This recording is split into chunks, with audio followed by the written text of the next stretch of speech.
नमस्कार बच्चों, हम कर रहे थे एक्सरसाइज 4.1 यानी आलेखीय विधि का निरूपण कर रहे थे। तो हमें यहाँ पर एक सवाल जो दे रखा है तीसरा, इसमें दो पार्ट हैं। तो हम पहले पार्ट को लेते हैं पहले। तो इसकी दो समीकरण मैंने यहाँ लिखी है और इसकी सारणी बनाई। तो हम इसको पहले क्या करते हैं, ये जो समीकरण में दे रखी है, मैंने आपको कल बताया था कि आप पहले क्या करें, इस समीकरण को x के बराबर पक्षांतरित कर लें। तो आप x को यहाँ रखें बाएं हाथ की तरफ, तो आपके पास ये बनेगी, देखो 5y को हम उधर ले जाएंगे तो प्लस का 5y हो जाएगा और माइनस का हो जाएगा 4 और जो गुणा में है 2 वो आ जाएगा अपॉन में। तो इस प्रकार से आप देख सकते हैं कि ये बन गई 5y - 4/2। अब बच्चों आपको ये याद रखना है कि इसमें हमेशा जो दाएं हाथ की तरफ राशि होती है x या y में से, उसके ही मान रखने होते हैं। तो हम y के मान रखेंगे इसमें और उनको सरल करेंगे और x के मान निकालेंगे। तो सबसे पहले आप 0 से अटेम्प्ट करते हुए चलिए। तो y के स्थान पर हम पहले रखते हैं 0, तो y के स्थान पर 0 रखने पर, तो y के स्थान पर 0 रखेंगे तो हम देखते हैं कि x बराबर आएगा 5 × 0 - 4/2। तो आप देख सकते हैं कि ये 5 × 0 0 हो गया, 0 - 4/2 यानी ये आ गया -4/2। तो देखो बच्चों, इसको सरल करेंगे तो आ गया -2। तो आपने क्या लिया, y का आपने लिया 0, तो यहाँ आ गया आपके पास -2। अब एक बात बहुत ध्यान से सुनिए कि अभी हमने 0 लिया है, तो हम ये देखेंगे नेक्स्ट संख्या क्या लें। तो यदि आपके पास यहाँ पर अपॉन में कोई भी संख्या है तो आप क्या करिए, जो पहला मान आपका है उसमें आप बस इसको जोड़ते जाइए। पहला मान 0 से आ गया, तो आगे वाली संख्या हम रखेंगे इसमें 0 + 2 यानी 2 रखेंगे। यहाँ पर हम क्या रखेंगे 2, और नेक्स्ट रखेंगे 2 + 2 4। तो ये हमारे पास नेक्स्ट मान जो है आराम से आ जाएंगे। तो हम बीच में 1 या 3 को ट्राई करने की आवश्यकता नहीं पड़ेगी। तो y के स्थान पर क्या रखें आप, y के स्थान पर आप रख दो 2 रखने पर और 2 रख करके सरल कर लीजिए। तो देखो x के बराबर आपके पास बनेगा 5 × 2 - 4/2। तो बच्चों इसके पास ये जो है वो 5 दूनी 10 - 4/2। तो आप घटाएंगे तो ये आएगा 6/2 यानी ये आ गया आपके पास 3 प्लस का। तो देखो बच्चों, आपने 2 रखा तो कितना आ गया, 3 आ गया। अब हम रखेंगे 4, जो हमें पता ही है पहले से। तो y के स्थान पर आप क्या रख दो, 4 रखने पर।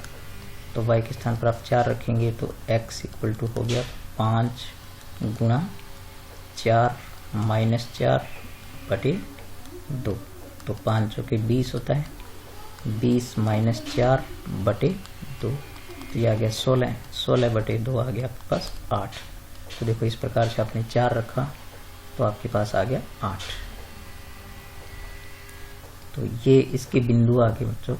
तो बिंदु आप यहाँ लिखा करें, हमेशा यहाँ लिखें बिंदु, और पहले समीकरण के लिए बिंदुओं का नाम आप दे दो A B C। तो A बिंदु आपके पास क्या बनेगा, पहले x और फिर y, तो -2, 0, और B बनेगा आपके पास 3, 2, और C होगा आपके पास 8, 4। फिर हम इनको निरूपण करेंगे। फिर हम लेते हैं इस दूसरी समीकरण को। तो इसके बिंदु जो हैं आप निकालने के लिए इसको भी x के बराबर प्रतिस्थापित कर लीजिए। तो x हम रखेंगे बाएं हाथ की तरफ, तो बाकी सब राशियों को दूसरी तरफ ले जाएंगे। तो बच्चों पहले माइनस वाले राशि को ले जाया करो। तो हम 8 को ले जाएंगे, माइनस का है तो वो दूसरी तरफ जाके प्लस का हो जाएगा, बराबर की दूसरी तरफ जाएगा तो, और y हो जाएगा माइनस का, यानी 8 - y, और बटे में यहाँ भी 2 आएगा क्योंकि x के गुणा में 2 है। अब हम रखेंगे y का मान उसी प्रकार से। सबसे पहले हम क्या 0 ट्राई करेंगे। तो पहले रखेंगे y के स्थान पर शून्य रखने पर, यानी 0 रखने पर, तो 0 रखेंगे तो आप देख सकते हैं कि यहाँ आएगा x बराबर 8 माइनस 0/2। तो 8 माइनस 0 यानी 8/2, यानी ये आ गया आपके पास 4। तो आपने 0 रखा तो आपके पास क्या आ गया, 4 आ गया।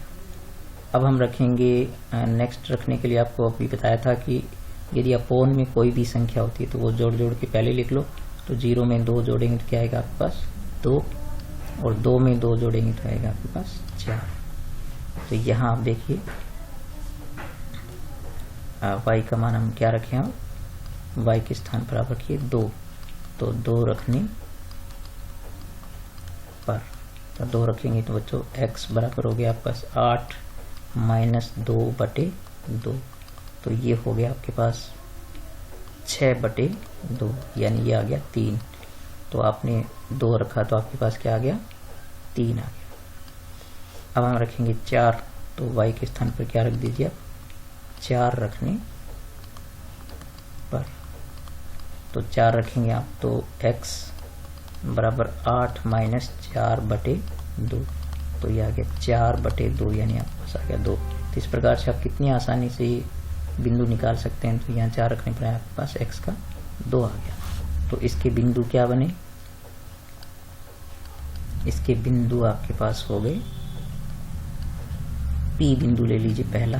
तो P बिंदु आपके पास हो गया 4,0, Q बिंदु आपके पास हो गया 3,2, और R बिंदु आपके पास हो गया 2,4।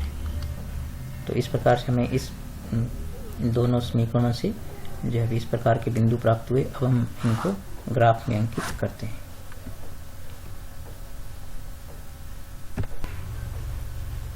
तो अब हम इन बिंदुओं को अंकित करते हैं। तो अंकित करने के लिए देखो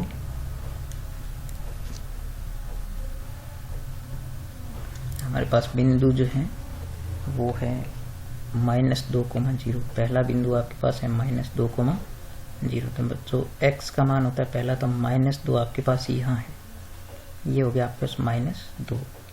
तो ये हो गया आपके पास -2, और फिर y का 0 ही है तो ये बिंदु यहीं रहेगा। तो यहाँ पर हमने इसको पॉइंट आउट कर दिया और इसको एक गोल घेरा बना देते हैं। तो इस प्रकार से ये बन गया हमारा a बिंदु। ठीक है बच्चों, ये हो गया आपका a बिंदु। अब हम क्या करते हैं, दूसरा बिंदु 3,2। तो 3,2, तो देखो x का मान उसमें प्लस का 3 है, 1 2 3 यहाँ है, और y का आपके पास 2। तो ये y का 2 होता है। तो ये देखो 3 और 2, यानी 3,2 आपके पास यहाँ होगा। तो ये इस प्रकार से इसको राउंड कर दो और इसके पास लिख देते हैं b। तो ये आपका b बिंदु हो गया। अब हम लेते हैं 8,4। तो बच्चों x का मान 8 है, तो 8 ही यहाँ पर है, देखो ये 8 है, और आपके पास 4 है जो यहाँ पर है। तो देखो यहाँ से हम अगर पहुँचते हैं यहाँ पर, यहाँ 8 और 4 यहाँ जाके मिलेंगे। तो ये हो गया आपके पास C बिंदु। तो ये यहाँ पर ये C बिंदु हो गया। तो ये हो गया C बिंदु इस प्रकार से। अब बच्चों आप क्या करें, इसकी लाइन खींचते हैं, आप एकदम सीधी लाइन खींचते हैं। तो सीधी लाइन खींचने के लिए क्या करेंगे, स्केल लेकर के इन बिंदुओं में से एक सीधी लाइन खींचते हैं। तो मैं यहाँ से खींचता हूँ इसको। देखो यहाँ से खींचनी है हमें लाइन, तो यहाँ से हम चलेंगे। तो यहाँ से इस बिंदु में से होते हुए, बिल्कुल इस बिंदु में से होते हुए हम कहाँ पहुँचेंगे, यहाँ तक पहुँचेंगे। बिल्कुल इसके बीच में से होके जाना है। तो इस प्रकार से ये बन गया आपका। तो ये अब हम क्या करेंगे, यहाँ पर एरो लगा देंगे। यहाँ पर ये एरो लगा दो इस प्रकार से, ये, और यहाँ भी आप क्या करेंगे, एरो लगा देंगे यहाँ पर। ठीक है बच्चों, तो ये इस प्रकार से हमारे पास ये एक समीकरण के बिंदु प्राप्त हो गए। ठीक है बच्चों, अब हम क्या करेंगे, दूसरी समीकरण के बिंदुओं का अंकन करेंगे। तब चलते हैं दूसरे बिंदुओं पर। तो उसकी दूसरी समीकरण के बिंदु आपको याद होंगे, पहला है 4,0। तो बच्चों 4,0 यानी x का मान आपके पास 4 है और y का 0 है, तो ये यही होगा। इसको राउंड कर दो और ये बिंदु होगा आपके पास P। देखो इस प्रकार से ये बिंदु हो गया P। फिर हमारा जो अगला बिंदु है 3,2, तो बच्चों 3,2 तो यही होगा, यहीं पर होगा। तो इसका मतलब ये हुआ कि Q बिंदु यहाँ पर संपाती हो गया, ठीक है। और फिर हमारे पास है 2,4, तो बच्चों 2,4 लेंगे तो x का 2 लेंगे यहाँ पर होता है, और y का 4 लेंगे तो यहाँ पर होता है। तो ये दोनों जा करके यहाँ मिलेंगे, तो यहाँ हमारा हो गया r। तो ये आपके पास हुआ r। तो इस प्रकार से आपके तीनों बिंदु अंकित हो गए। अब आप क्या करो, इसकी लाइन की, तो यहाँ से हम शुरू करेंगे। तो मैं लाइन लेता हूँ यहाँ से, R से होते हुए हम P तक पहुँचेंगे। तो R से शुरू करेंगे और P तक जाएंगे इसमें से होते हुए, क्योंकि इसमें से जाना है। तो ये आपके पास हो गया इस प्रकार से, ये होगी लाइन। यहाँ पर आप एरो लगा दो और यहाँ भी आप क्या करो, एरो लगा दो इस। तो इस प्रकार से ये दो समीकरणों की लाइन होगी आपके पास। अब ये दोनों बच्चों कहाँ पर छेद करती है, ये दोनों पर छेद करती है 3,2 पर। यानी हमारे पास यहाँ निर्देशांक क्या थे,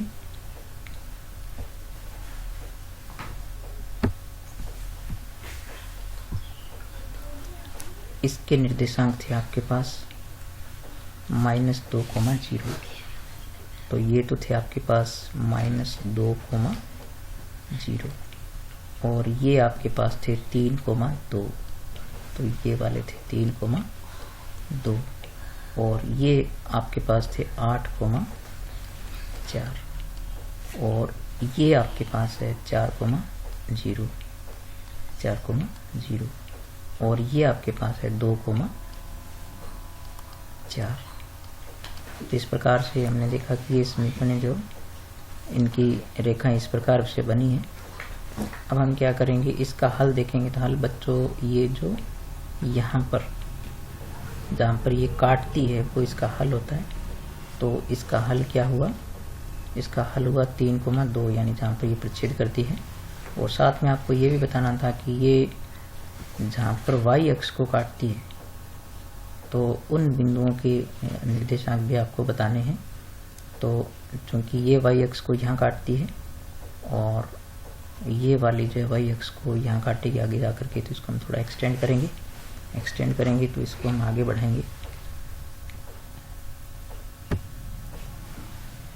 बढ़ाएंगे तो हम इसको आगे लेके चलते हैं इसको यहाँ पर। तो इसको एकदम सीधा लेके चलेंगे बच्चों। तो सीधा लेके चलेंगे तो हम देखते हैं कि ये थोड़ा सा यहाँ जा कर के जो है वो यहाँ होगी। तो आप देख सकते हैं कि यहाँ तो हमारे पास जो बिंदु होगा 8 है ना बच्चों, यहाँ पर होगा 8 होगा यहाँ पर। तो 8 यानी ये मिलेगी 0,8 पर। तो इस प्रकार से इस बिंदु को कोई नाम दे दीजिए आप, नाम देते हैं इसको। तो यहाँ पर हम मान लीजिए इसको नाम दे देते हैं S। तो ये जो है यहाँ पर हो जाएगा S, अर्थात ये y अक्ष को कहाँ काटती है, यहाँ पर आप नाम दे दीजिए T। तो इसको T नाम दे देते हैं यहाँ पर ये। तो ये हो गया आपका T। तो ये इस बिंदु के निर्देशांक आपके पास बनेंगे 0,8 और इस बिंदु के निर्देशांक बनेंगे 0,1, क्योंकि x का यहाँ पर 0 और y का 1 है। तो पहले तो हम इसके हल लिखेंगे। तो हल हमारे पास क्या है,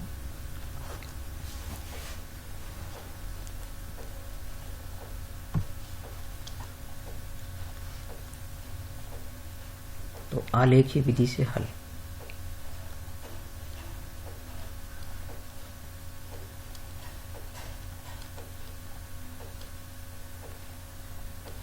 आलेखीय विधि से हल। तो आलेखीय विधि से हल क्या हुआ आपके पास, आलेखीय विधि से हल हुआ यहाँ पर जो 3,2 पर मिलती है ना, तो ये होगा 3,2 अर्थात x का मान आपके पास आता है 3 और y का मान आता है 2। तो इस प्रकार से y अक्ष को जहां पर काटती है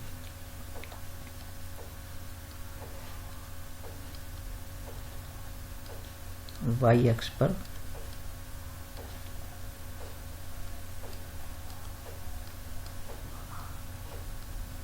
काटने वाले बिंदु, तो y अक्ष पर काटने वाले बिंदु पहली समीकरण जो थी ना आपके पास, यानी जो पहली रेखा हमने बनाई थी ये वाली बनाई थी, तो इसका तो बन गया t। तो t के निर्देशांक है आपके पास 0,1 और दूसरी जो रेखा थी वो आपको पता है कि ये वाली थी, तो इसका आपके पास है s जो कि आपके पास है 0,8। तो इस प्रकार से ये प्रच्छेद बिंदु आ गया आपके पास जहां पर ये y अक्ष को काटती है रेखा। यदि x अक्ष पूछे तो x अक्ष पूछेगा यदि, तो देखो ये x को यहाँ काटती है ये वाली, और ये वाली x को यहाँ काटती है। तो ये बता सकते हैं, कई बार आपसे त्रिभुज भी पूछ सकते हैं कि x अक्ष द्वारा बने त्रिभुज के निर्देशांक बताइए या y अक्ष के द्वारा जो निर्देशांक है वो बताइए। तो जैसे ये y अक्ष के साथ ये जो रेखा है वो ये त्रिभुज बनाती है TB और S। तो इस प्रकार से ये इसके निर्देशांक बता सकते हैं। इसका एक निर्देशांक ये हो गया, दूसरा ये हो गया, तीसरा ये हो गया। ठीक है बच्चों, नेक्स्ट इसका जो एक क्वेश्चन है वो मैं आपको अगली वीडियो में बताऊंगा।